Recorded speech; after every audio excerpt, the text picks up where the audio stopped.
Subscribe to our YouTube channel and press the bell icon to get the latest updates. दोस्तों, ये कहना गलत नहीं होगा कि यह संसार रहस्यों की एक खदान है। आपको कई जगहों पर कुछ न कुछ ऐसा देखने को मिल ही जाता है जो आपकी समझ से परे होता है।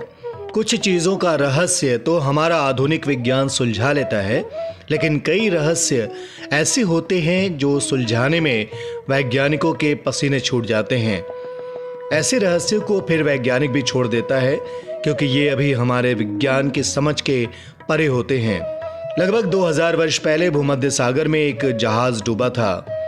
जांचकर्ता जब समंदर की गहराई में मलबे तक पहुंचे तो वहां उन्हें एक इंसानी कंकाल भी मिला।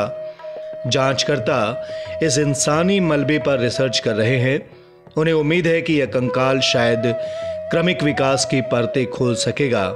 आइए जानते हैं पूरा मामला क्या है। ग्रीस के द्वीप अंतिकीथेरा के तट के पास पुरातत्वविदों को 2000 साल पुराना मानव कंकाल मिला था। वो कंकाल मलबे में दबा हुआ था।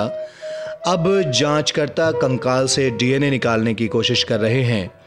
अगर वैज्ञानिक सफल हुए तो ये पता चलेगा कि मृतक के पूर्वज कौन थे, उसके वंशज कौन हैं और उसके बालों और आंखों का रंग भी पता चल सकेगा।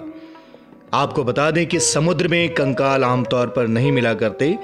सागर के भीतर या तो मछलियां उन्हें खा लेती हैं या फिर लहरें उन्हें बहाते बहाते पानी में घोल देती हैं। यह पहला मौका है जब इतना पुराना कंकाल सही सलामत मिला है। इस कंकाल में खोपड़ी भी है, हाथ पैर भी हैं और पसलियां भी सही सलामत हैं।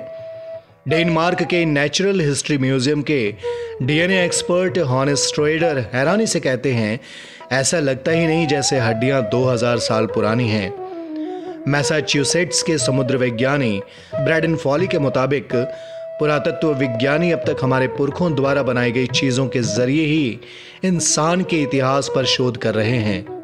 अंतिकीथेरा के मलबे के सहारे हम ये कह सकते हैं कि वो शख्स विदेश की तरफ निकला था, लेकिन वो अंतिकीथेरा जहाज में मारा गया। इस जहाज के मलबे का पता पहली बार सन 1900 में चला था। जहाज का मलबा आज भी विज्ञान जगत को हैरान करता है।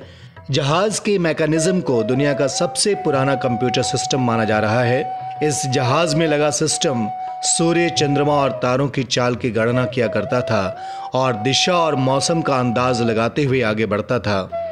दूसरी शताब्दी के इस जहाज को गरारियां और गियर सिस्टम की मदद से चलाया जाता था। जहाज के मलबे में संगमरमर की मूर्तियां, दस्तरखान और हजारों कलाकृतियां भी मिली हैं।